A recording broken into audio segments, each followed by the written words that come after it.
Bismillahirrahmanirrahim. Assalamualaikum warahmatullahi wabarakatuh. Alhamdulillah. Alhamdulillahilladzi tajalla li'ibadihi bi asma'ihil husna wa sifatihil ula. Asyhadu an la ilaha illallah wahdahu la syarika lah. Wa asyhadu anna sayyidana Muhammadan abduhu wa rasuluhu la nabiyya ba'dah. Allahumma salli wa sallim wa barik wa karrim ala sayyidina wa maulana Muhammadin wa ala alihi wa ashabihi ajma'in. Rabbi shrah li sadri wa yassir li amri wahlul 'uqdatam min lisani yafqahu qawli. Para pemirsa TPRI Sumatera Selatan yang dimuliakan Allah Subhanahu wa taala. Inni uhibbukum fillah. Hamba yang dhaif senantiasa mencintai saudaraku karena Allah Subhanahu wa taala. Sebagaimana Allah pertemukan kita dalam kebaikan, dalam ketaatan, semoga kelak Allah kumpulkan kita di dalam surganya yang tertinggi. Para pemirsa yang berbahagia, kali ini kita akan melanjutkan kajian seputar nama-nama Allah Subhanahu wa taala. Inna lillahi tis'atan wa tis'ina asman mi'ah illa wahid man ahsaha dakhalal jannah. Sesungguhnya Allah Subhanahu wa taala memiliki 99 nama, dan barang siapa yang memahaminya maka dia akan masuk ke dalam surga. Mengenal Allah Subhanahu wa taala adalah sesungguhnya tujuan dan harapan semua orang yang beriman.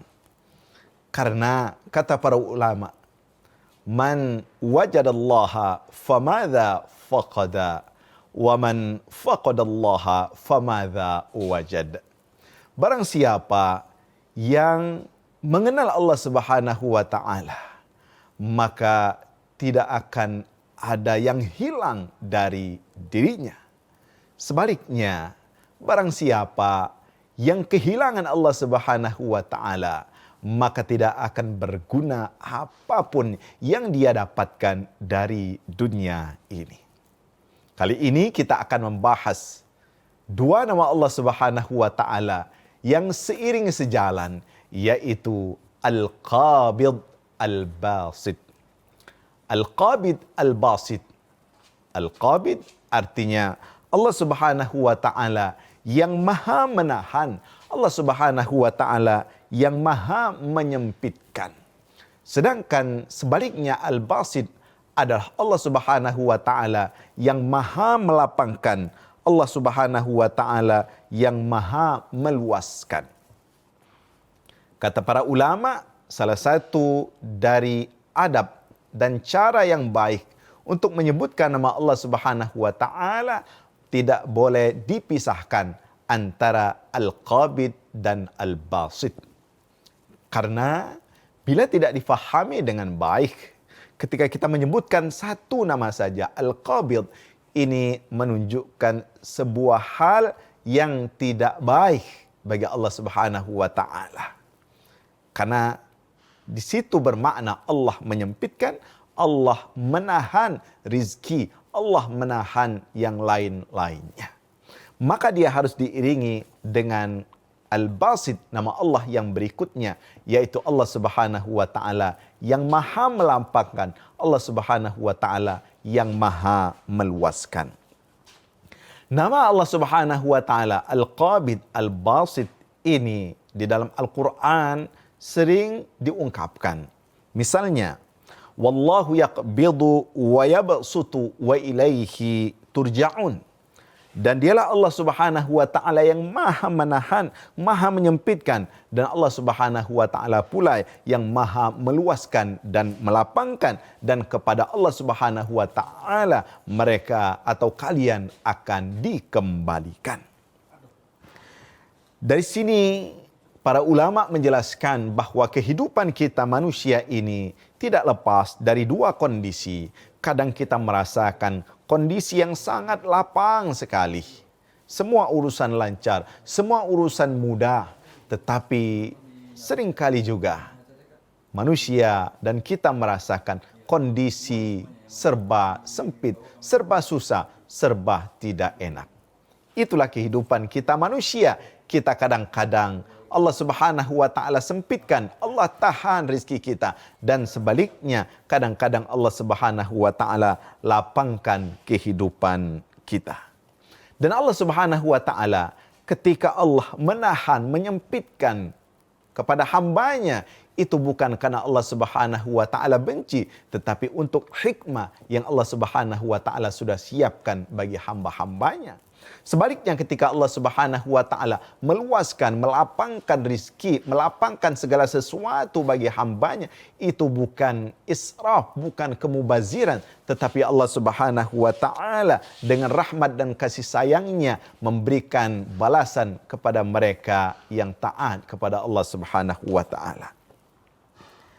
Mari kita mulai menjelaskan di mana saja dan posisi apa saja Allah Subhanahu wa taala qabid wal basid. Allah menggenggam, Allah menahan, Allah menyempitkan, dan sebaliknya Allah melapangkan dan Allah meluaskan. Yang pertama terkait dengan urusan rizki. Dalam Al-Quran Allah Subhanahu wa taala menjelaskan, Inna rabbaka yabsutur rizqa liman yasha'u wa yaqdir. Innahu kana bi'ibadihi khabiran basira. Sesungguhnya Allah Subhanahu wa taala yang melapangkan rizki kepada hamba-hambanya dengan sesuai keinginan Allah Subhanahu wa taala, dan Allah Subhanahu wa taala juga menentukan kadar rizki masing-masing tersebut, dan karena Allah Subhanahu wa taala itulah Maha mengetahui dan lagi Maha melihat urusan hamba-hambanya. Allah Subhanahu wa taala juga disebutkan dalam Al-Quran, walau basatallahu rizqa li'ibadihi labaghaw fil ardi walakin yunazzilu biqadarin ma yasha innahu bi'ibadihi khabirum basir. Allah Subhanahu wa taala melapangkan, meluaskan rizki kepada hamba-hambanya, dan sekiranya Allah Subhanahu wa taala melapangkan setiap waktu, lau basatallahu rizqa li'ibadihi, sekiranya Allah Subhanahu wa taala selalu melapangkan rizki seorang hamba Allah Subhanahu wa taala, maka sering sekali mereka atau hamba Allah itu melampaui batas, melakukan maksiat dan dosa. Walakin yunazzilu biqadarin ma yasha, namun Allah Subhanahu wa taala menurunkan rizki itu sesuai kadar yang sudah Allah Subhanahu wa taala tentukan, karena Allah Subhanahu wa taala Maha mengetahui lagi Maha melihat urusan hamba-hambanya. Para ulama menjelaskan, rizki yang Allah Subhanahu wa taala limpahkan kepada hambanya dibagi kepada dua.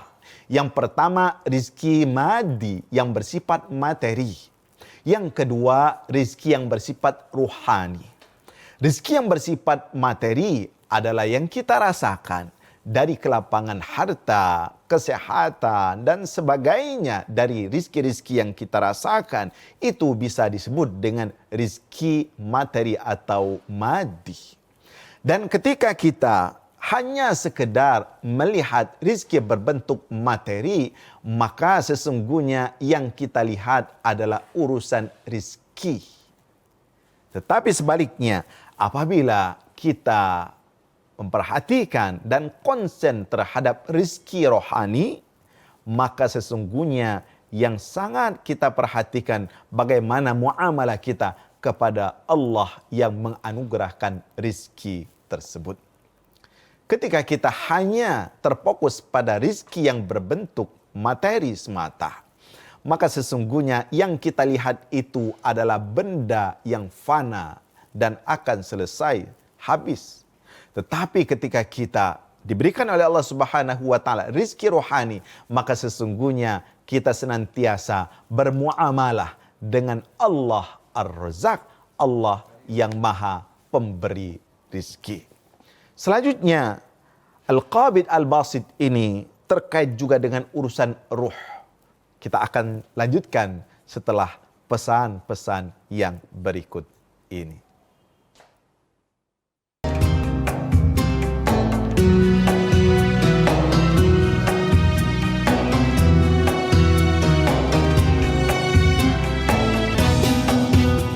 Para pemirsa yang dimuliakan Allah Subhanahu wa taala.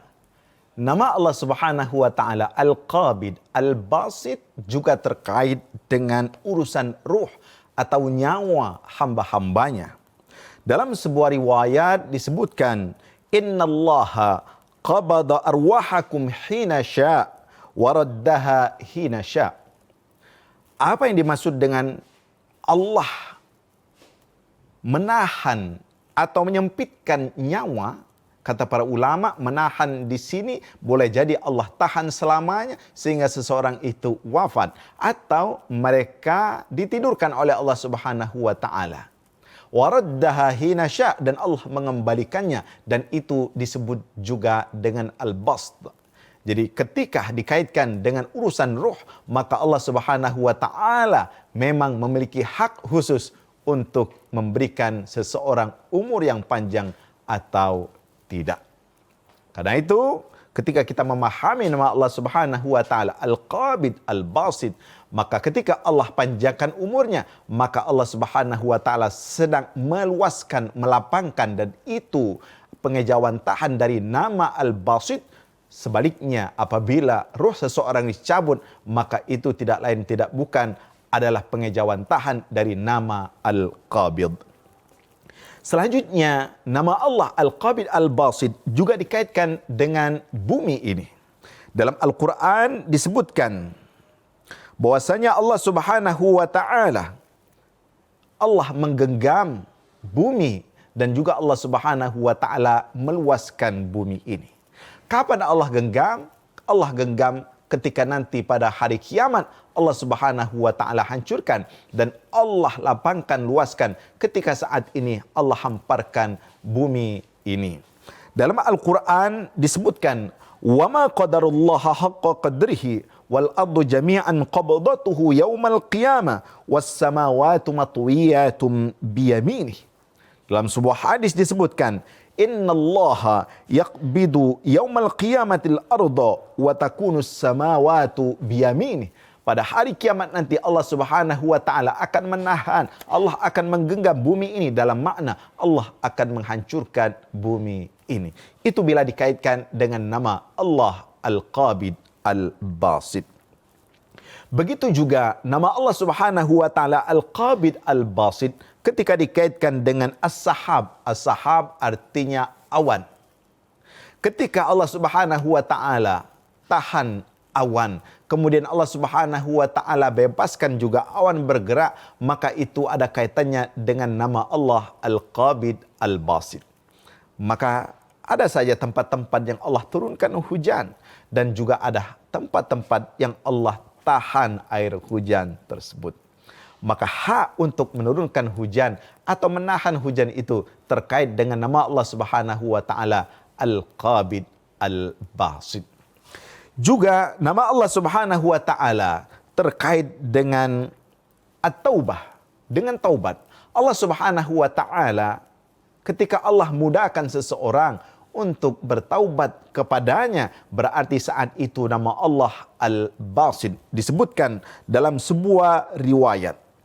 Innallaha azza wa jal, sesungguhnya Allah Subhanahu wa taala yabsutu yadahu bil-lail liyatubu musii'un nahar. Sesungguhnya Allah Subhanahu wa taala meluaskan, melapangkan tangannya. Dalam tangannya maksudnya di sini maafnya Allah Subhanahu wa taala kapan? Pada malam hari. Untuk siapa? Untuk mereka yang melakukan maksiat pada siang hari. Wa yabsutu yadahu bin nahar, dan Allah Subhanahu wa taala meluaskan, melapangkan tangan pintu maafnya bin nahar pada siang hari. Untuk siapa? Liyatub musii'ul bil lail, untuk supaya orang-orang yang bermaksiat pada malam hari bertaubat pada siang hari. Sampai kapan? Hatta tatlu'u syams min maghribiha, sampai nanti matahari terbit dari barat. Allah Subhanahu wa taala masih terima taubat seseorang. Kemudian selanjutnya, Al-Qabid Al-Basit juga dikaitkan dengan sedekah, di mana Allah Subhanahu wa taala menerima sedekah seseorang dari harta yang halal bersih. Disebutkan dalam sebuah riwayat, man tasaddaqa bi'adli tamratin min tibin. Maka Allah Subhanahu wa taala disebutkan dalam hadis ini, barang siapa yang bersedekah dengan mengeluarkan tamar artinya korma, dari hasil yang tib, la yaqbalu illa tayyib, dan sesungguhnya Allah Subhanahu wa taala tidak menerima sedekah kecuali dari yang bersih. Maka Allah Subhanahu wa taala akan menerima sedekah ini, dan Allah akan membesarkan sedekah ini sehingga nanti pada hari kiamat dia akan besar taubanya seperti gunung saking besarnya. Kenapa? Karena Allah Subhanahu wa taala yabsutu yadahu. Allah Subhanahu wa taala meluaskan, melapangkan sehingga menerima sedekah seseorang. Maka kata para ulama, barang siapa yang ingin Allah bukakan, lapangkan hidupnya, maka rajinlah mengeluarkan sedekah. Karena Allah Subhanahu wa taala akan melapangkan, meluaskan bagi mereka yang bersedekah dari harta yang halal. Kemudian juga Al-Qabid Al-Basit ini dikaitkan dengan hati seseorang. Karena tidak sedikit orang-orang yang hatinya terus merasa galau, terus merasa sempit, semua urusan susah, payah, resah, gelisah, dan seterusnya. Tetapi juga Allah Subhanahu wa taala kadang-kadang membuat seseorang senang, bahagia dengan satu sebab terkecil sekalipun. Allah bukakan pintu kemudahan baginya. Jadi urusan Al-Qabid Al-Basit ini juga bisa dikaitkan dengan urusan hati seseorang. Jadi Allah Subhanahu wa taala yang mempersempit dan juga Allah Subhanahu wa taala yang memperluas perasaan hati seseorang. Dalam Al-Quran disebutkan, فَمَنْ يُرِدِ اللَّهُ أَيَّهْدِيَهُ يَشْرَحْ صَدْرَهُ لِلْإِسْلَامِ وَمَنْ يُرِدْ أَيُّدِ اللَّهُ يَجْعَلْ صَدْرَهُ ضَيِّقًا حَرَجًا كَأَنَّمَا يَصَعَّدُ فِي السَّمَاءِ. Barang siapa yang Allah Subhanahu wa taala inginkan diberikan hidayah kepadanya, maka Allah Subhanahu wa taala lapangkan hatinya, dan barang siapa yang Allah Subhanahu wa taala ingin sesatkan, maka Allah akan jadikan hatinya sempit seakan-akan dia menuju ke langit. Nah, karena itu para ulama mengajarkan kepada kita, setelah kita memahami nama Allah Subhanahu wa taala Al-Qabid Al-Basit ini, apa yang harus kita lakukan, kita perhatikan. Kita akan lanjutkan setelah yang berikut ini.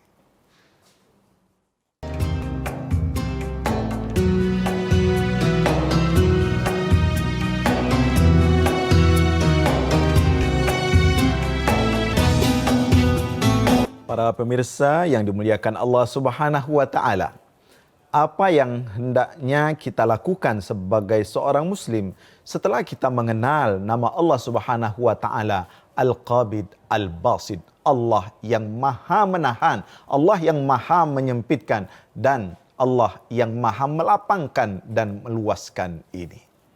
Kata para ulama, yang pertama, ketika kita memahami nama Allah Al-Qabid Al-Basit, akan hadir dalam diri kita kesabaran ketika kita menghadapi sebuah ujian, dan kesyukuran ketika kita mendapatkan sebuah nikmat dan kebaikan. Ajaban li amril mu'min, inna amrahu kulluhu khair. Sangat mengagetkan urusan seorang mukmin itu, kata Rasul, karena sesungguhnya semua urusannya itu baik baginya. In asabathu sarra syakar. Apabila dia dapat nikmat, maka dia bersyukur. Dan apabila dia tertimpa ujian musibah, maka dia bersabar. Dan itu tidak didapatkan, tidak dilakukan kecuali oleh orang-orang yang beriman. Maka nama Allah Al-Qabid Al-Basit ini adalah cara Allah Subhanahu wa taala dengan kedua ini, Allah Subhanahu wa taala mendidik kita hamba-hambanya.